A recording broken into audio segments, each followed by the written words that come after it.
Good day everyone, I am Sherilyn T. Valencia. Today we are going to discuss the ninth module which is entitled Digital Cyber Literacy. So after completing this module, the expected learning outcomes from the students are: first, define digital cyber literacy and cybersecurity.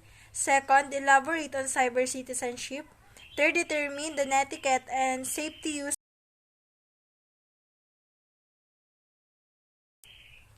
Fourth, identify common computer threats and the corresponding fixing solutions. 5. Elucidate cyberbullying and cybercrimes. 6. Examine internet exploration, source citation, and research and data gathering protocols and website evaluation. 7. Cite how digital cyber literacy may be integrated in the teaching learning. 8. Draw relevant life lessons and significant values from personal experiences on digital risks and consequences. 9th, analyze research abstract on digital cyber literacy and its implication to the teaching learning processes. And number 10, produce and evaluate digital tools that may be utilized in the classroom. So let us proceed to the first topic. Let us define what is digital literacy.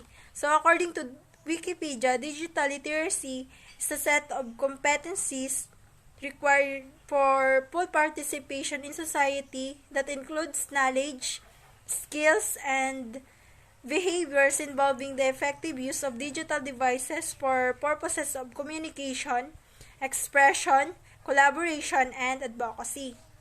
Another definition is: it is the ability of an individual to engage with the digital environment and operate technologies safely by knowing what to do and what not to do and how to avoid the unnecessary risks. So it also defines the individual's ability to access both information and methods of communication through technological tools such as smartphones, tablets, laptops, and desktop PCs. So initially, digital literacy focused only on the digital skills and standalone computers, but now it has shifted to network devices involving the internet and the use of social media. So let's move to the cybersecurity. So according to Cisco ND, cybersecurity is the practice of protecting systems. These cyber attacks are usually aimed at accessing, changing, or destroying sensitive information, extorting money from users, or interrupting normal businesses processes. So here are the tips on how to protect yourself against cyber threats. So first, try to realize, does this need to be public? So is this worth the risk? Number 2, keep devices safe. So protect your technology tools by installing antivirus software, a configuration of settings on these devices, and by completing software updates. Third is understand how to best use passwords. So passwords needs to be complex and hard to guess but can still be remembered. One strategy is the passphrase. So the password that comes from the first letter of each word from of the phrase. So the KeePass password manager app to help keep track of all the passwords. So it is advisable to use to make and create a complex password, and do not use your same password with your social media accounts. Number 4, handle unsafe content. Knowing how to respond or react to the unsafe online situations such as suspicious emails, pop-ups, BitTorrent sites. Number 5, consider safety of the future. So we as an individual, we should take our responsibility in using devices with an utmost care and critical thinking when online.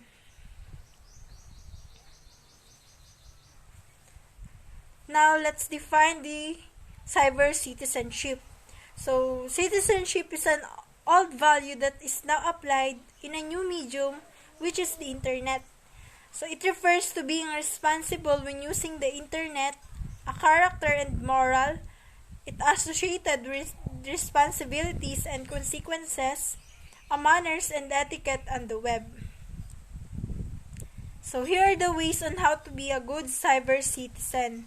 So first, be careful and critical for whatever you post online that could be visible to the public even if you are on a private page through tagging a friend.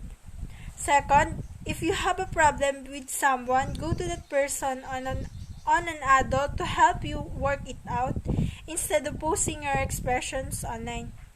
So, instead of posting your rants or problems with someone else, have a personal conversation with him. So, number 3, use the internet to help you with your schoolwork, but give credit to the sources you use and critically analyze everything you search online. So, use the internet to help you with your schoolworks and always give the credits or the sources that you get from the internet. Number 4, use the internet purposely to learn more about anything you are interested in to help you research relevant and needed data or information and to stay connected with friends throughout the world. So always use the internet purposefully, like learning the things that you are interested in.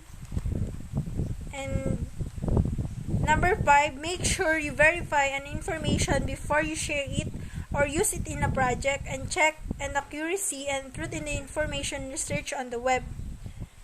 So always check the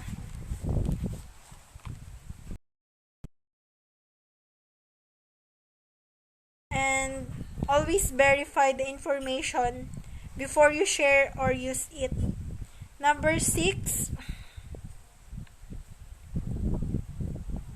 give out certain information only. 7, don't answer questions that makes you uncomfortable. So do not respond or give a feedback when someone asking you, especially when it talks about yon. Number 8, always make sure you have told a reliable adult if you decide to meet someone you knew through the internet.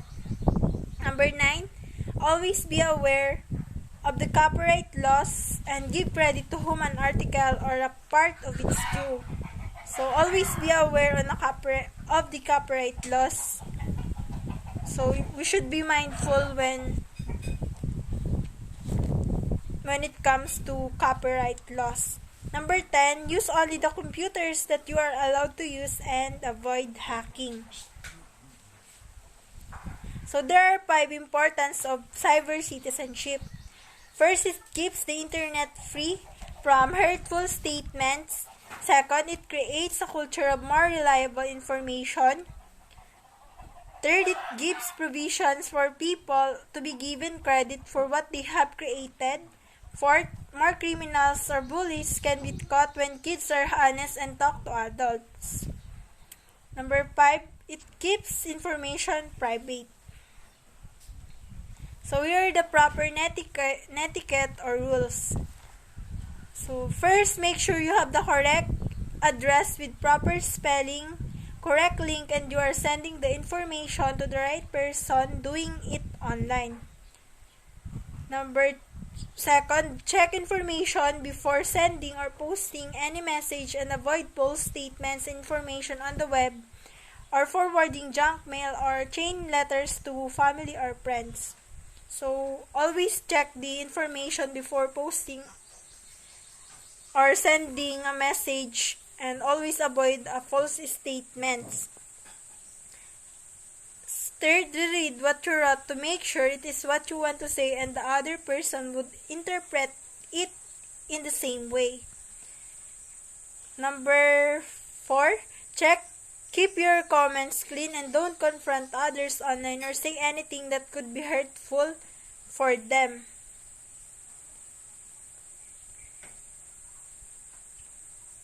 Next is keep your personal and friends information private and don't forward information that was just given to you without his/her permission.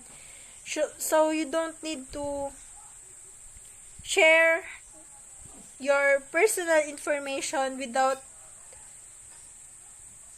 permission. Next is watch out for spam and other fraud emails and never reply to them. Now, next is if you are going to write something personal or private, think twice because messages can get misdelivered. So, always check the information before sending it. And lastly, adults should monitor kids' messages, especially when they are sending emails to others without permission. Now we have the 10 commandments of misuse and abuse of technology tools may also happen in school, involving the teachers with their students, colleagues, and others. So, here are the reminders on how to use the media tools. So first, those shall not post any personal matter, confidential information, and obscene pictures and messages online that can be accessed by students and parents. So, as a teacher, you don't need to post any personal matter.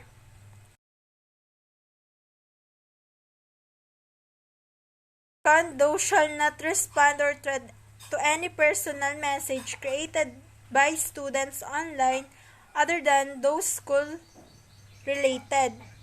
So you don't need to respond or give a feedback to any personal message of your students except if it's related to school.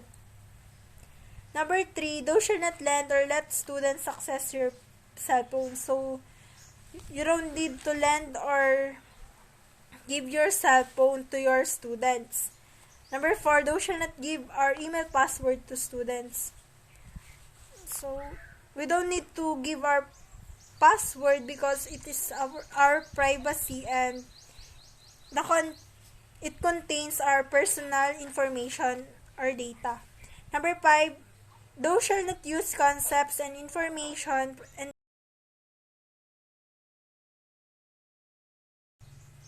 so when we use a concept or information, always be mindful on how to cite the citation and don't just copy it. Number 6, thou shall not post any social media account for whatever purposes the pictures of the students without their parents' consent.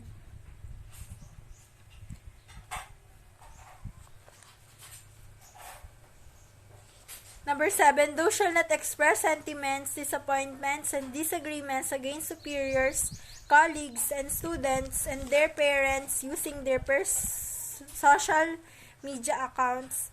8, thou shall not use data from internet sources in any documents like lesson plans, researches, requirements without the consent of the author. 9, thou shall not give any personal data or others information to anyone unless for specific purposes and given to the consent. And lastly, thou shall not post any student data publicly online including academic rankings, school records, class outputs, and record of grades. So that's the end of my topic. The next topic will be reported by Danilo. Hello everyone, my name is Danilo Flores and this is my report. Internet safety. Online safety or cyber means trying to be safe on the internet. maximizing the user's personal safety and security risks to private information property associated with the using internet including self-protection from computer crime. So ito yung para maiwasan natin yung mga anumang masasamang sa internet.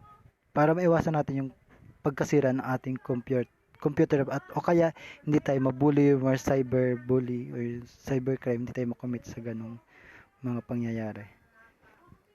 Next is information security. Sensitive information, identity and password are often associated with the personal property and privacy and may present security concerns if leaked. So, ito naman, pag nakuha nila ito sa atin, personal property, privacy, or mga information data natin, pag nakuha nila yun, pag nag-leak yun, pwede nilang gamitin para sa mga masamang gawain. So, the common causes of information security breaches, phishing, common type of scam, of which the scammers disguise as trustworthy source in the attempt to obtain private information such as passwords, credit card information, and etc. through the use of fake websites that look identical and legitimate. So, ito yung pag namali tayo ng pinuntahang website, pwede nilang kunin yung mga information data natin, mga credit card, yung password, tapos gagamitin nila para makakuha sila ng pera. And next is internet scams. Schemes that deceive the users in various ways to attempt to take advantage of them. So, pag pang-scam. So, yun naman. Para makuhaan tayo ng pera, i-scam nila tayo, yung mga ganun. Next is malware. Malicious software disguised to collect and transmit private information.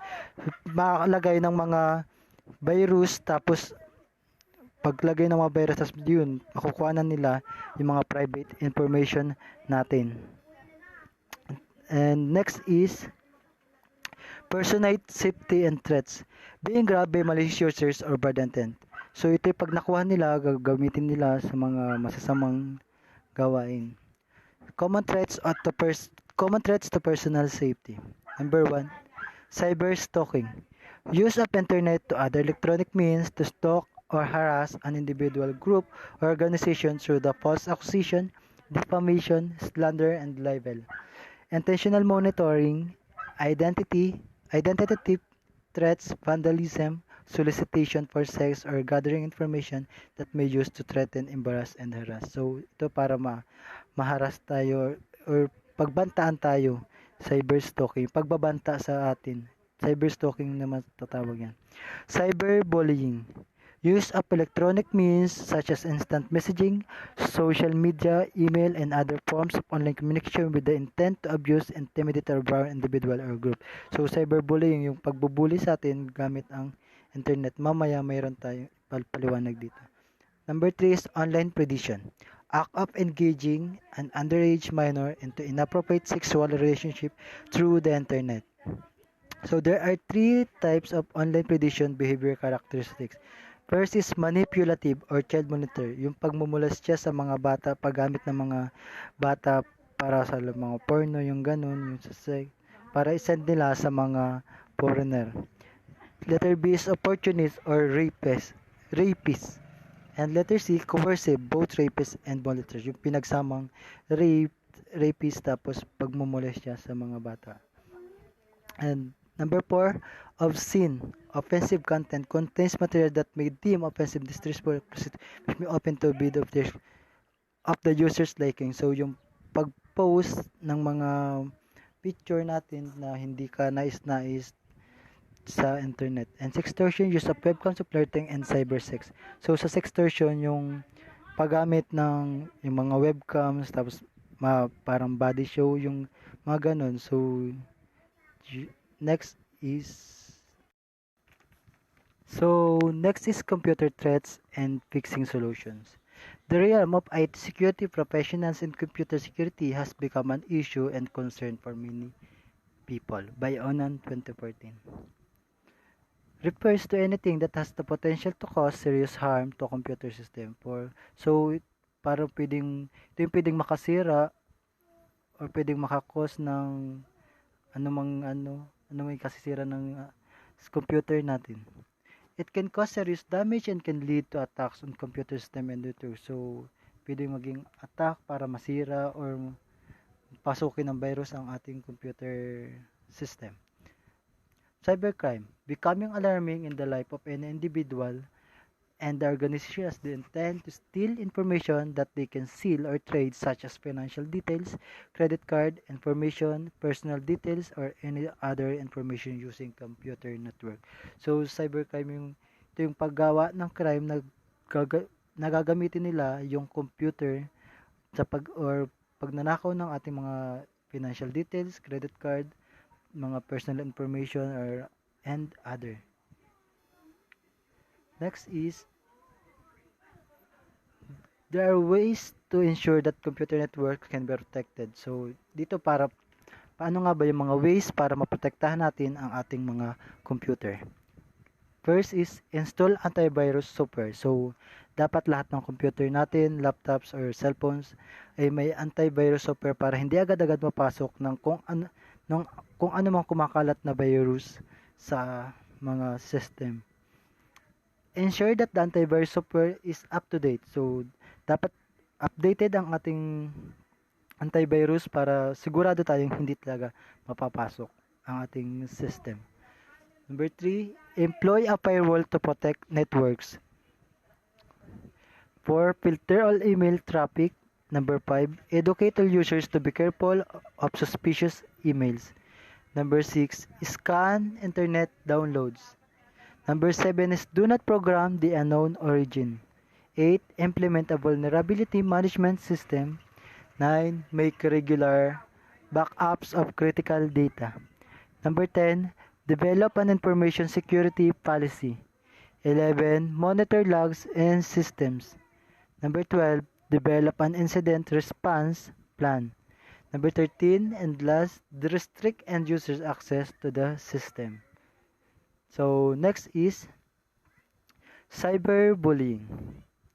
Cyber harassment or online bullying is a form of bullying or harassment using electronic means, usually among minors in a school setting, and has become increasingly common, especially among teenagers. So, cyberbullying madalas mangyari sa mga teenagers, sa tulad natin, no? Lalo-lalo na sa mga high school. Cyberbullying, ginagamit nila yung internet, Facebook, social media, para i-bully nila yung isang tao. Aggressive intentional act of behavior that is carried out by a group or individual using electronic forms to contact repeatedly against a victim who cannot easily defend him or herself. Process of using the internet, cell phones or other devices send to post text images that intend to hurt or embarrass another person.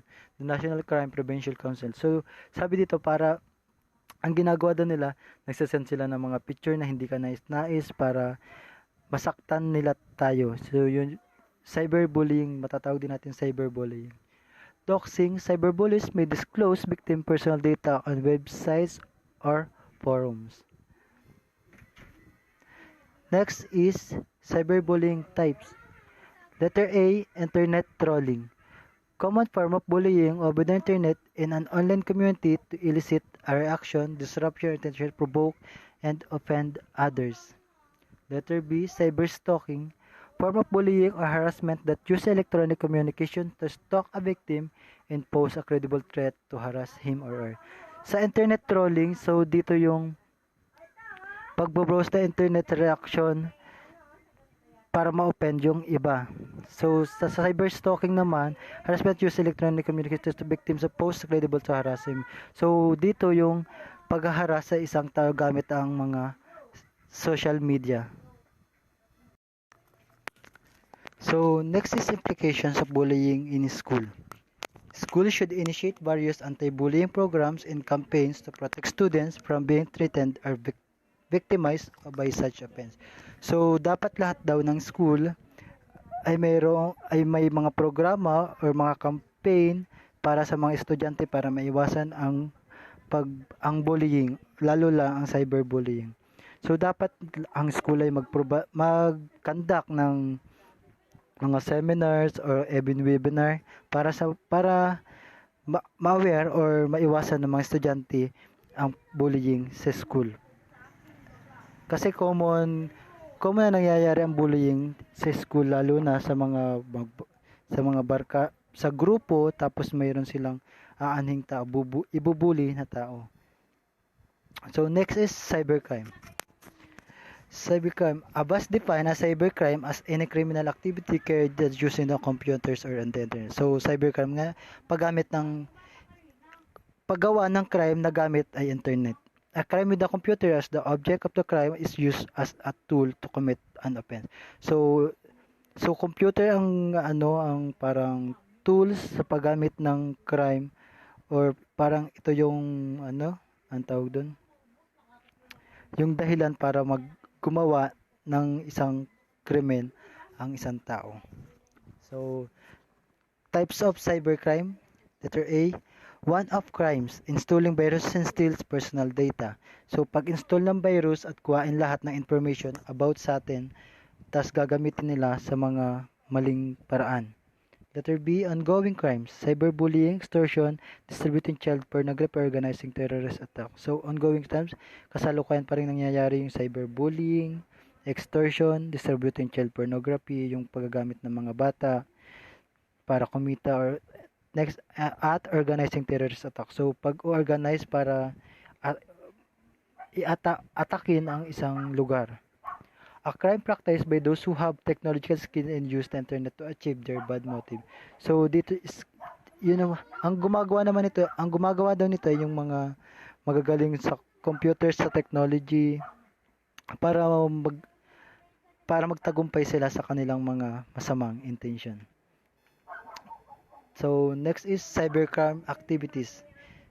Number 1, crimes that target computer network or device including viruses and denial of services attack. So, yung mga virus na kumakalat, yun yung kukain nila information natin, gagamitin nila para makakuha sila ng mga pera.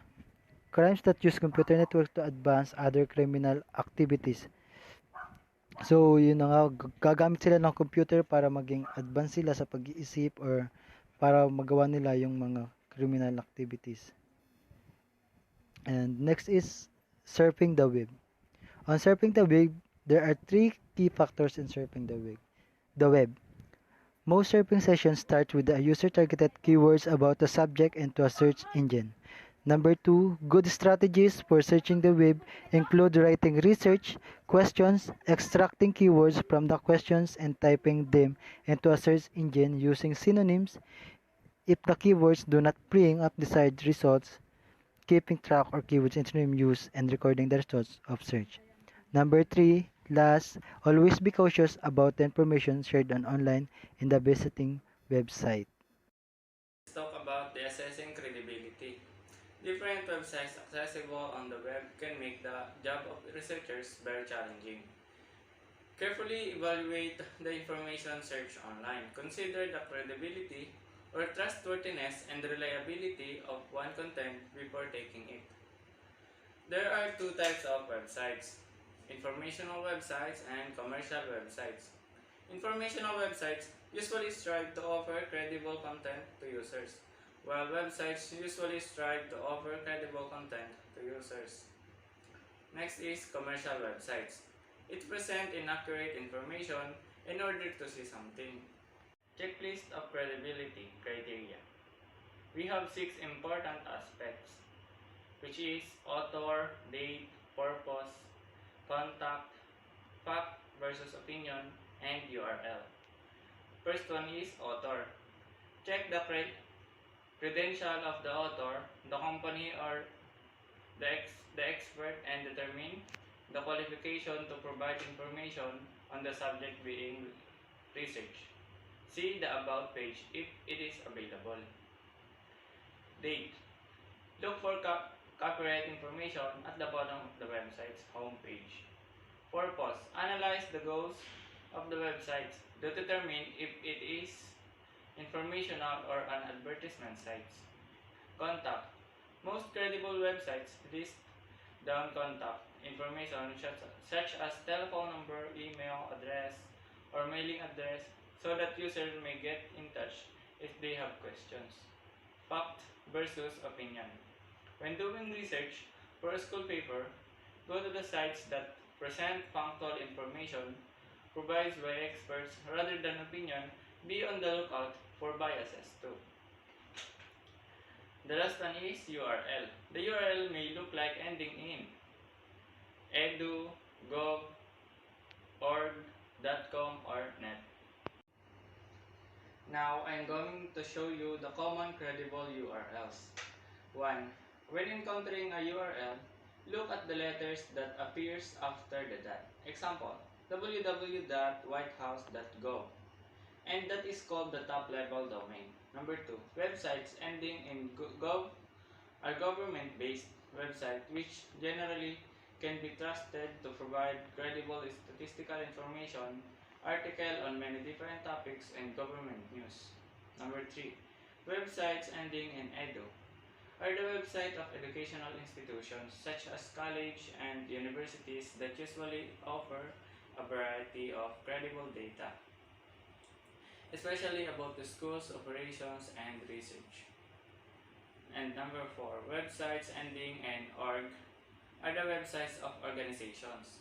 While many organizations, especially non-profit ones, provide credible information, they may sometimes have advertising intent. Since some organizations show bias in their provided information, so evaluate org sites carefully. Recognition of information sources. The use of online sources must be given credit to the authors. This can be done by applying proper referencing and citation procedures that would get rid of risk, consequences, and legal implications because of the copyright issues, which means that the ideas and words used belong to the author. Sinasabi dito na kung kukuha ka ng information or idea galing sa isang reference, bigyan mo ng credits yung author na pinagkunan mo ng ideas tulad ng paglalagay mo ng URL sa papel na ipapasa mo. Next is citation. Each entry in the bibliography is called a citation. Proper citation must be applied or included for every source used, whether it is a website, a newspaper, or a book. Data privacy information. The implementation of data privacy in the country is becoming stronger and powerful, especially in utilizing data for research and other forms of reports and paperworks. Practical techniques in responding data privacy status. 1. When getting data, put proper citation and source acknowledgement. Number 2. When using needed pictures downloaded from the internet, put acknowledgement. If data, concept, and information are for public domain, just acknowledging, citing the author or the sources will do. Dito sa first 3 sentence na nabanggit, sinasabi dito na kung kukuha tayo ng idea or information or like for example picture, huwag natin kakalimutang mag-acknowledge dun sa gumawa, dun sa author ng kukunin nating idea. Tapos sa number 4, if the author doesn't really want anyone to utilize his her data files or article, learn the value of respect. Anyway, that this is her property. May mga author na ayaw nilang ipagamit yung data or article na ginawa nila. Kailangan na lang natin i-respeto na yun. Research and data collection protocols. When researching and collecting data from the web, avoid plagiarism. Plagiarism is unethical. It can bring you in trouble.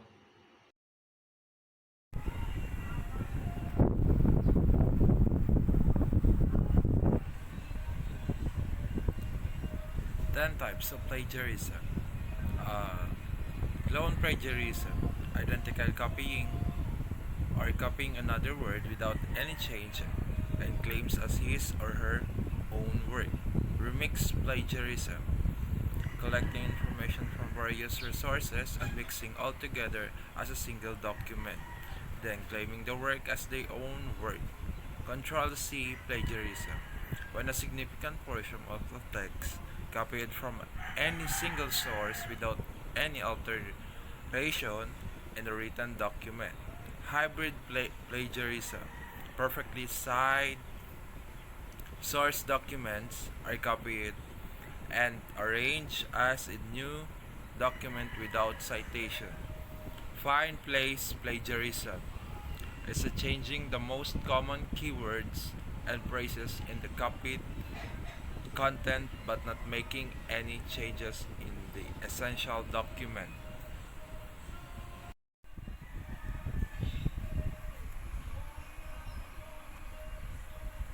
Recycle plagiarism, also called as self-plagiarism, which refers to the act of borrowing from one's own previous document without proper citation. Basha plagiarism, when the written document is copied from more than one source and all are mixed together without proper citation. 404 error plagiarism. Also persons creates a document by copying from various sources prepared as a single document with a citation but inaccurate or leads to non-existing resources. Aggregator plagiarism. The written document and includes proper citation but it does not contain original work. Retweet, retweet plagiarism. Also written documents look perfectly with proper cited mark but still the document resembles somewhere an original text structure or wording.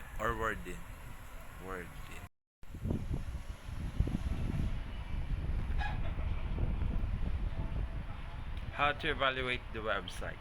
Morris 2018. 1. Open the site. 2. Skim read. 3. Look for the answer to your question. 4. Consider the credibility of the author or the website. 5. Consider the purpose of the site. 6. Look for the date.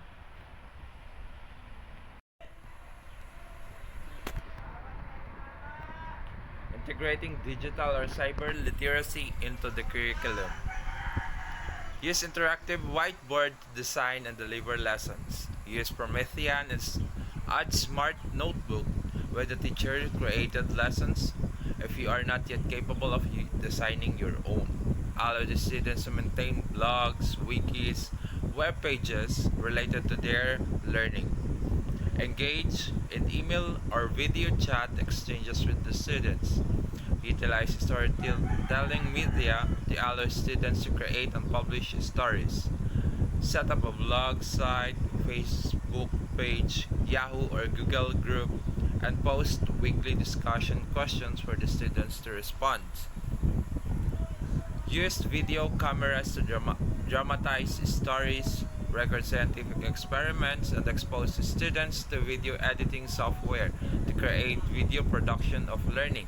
Engage students in discussion about how and why various message as the message itself.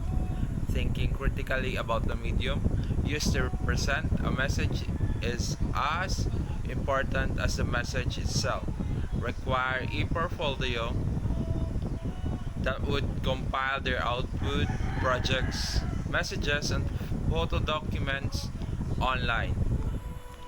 Allows students to use digital tools such as mobile phones, iPad, and netbooks for Google search, dictionary apps, YouTube, podcasts, and Spotify application in class to complement their learning, especially during group works and concept reporting.